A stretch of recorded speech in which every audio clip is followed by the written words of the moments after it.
ألم تر إلى ربك كيف مد الظل ولو شاء لجعله ساكنا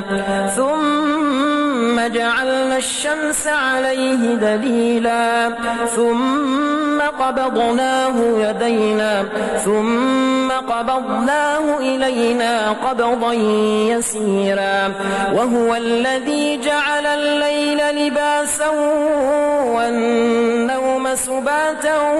وجعل النهار نشورا وهو الذي أرسل الرياح نشرا بين يدي رحمته وأنزلنا من السماء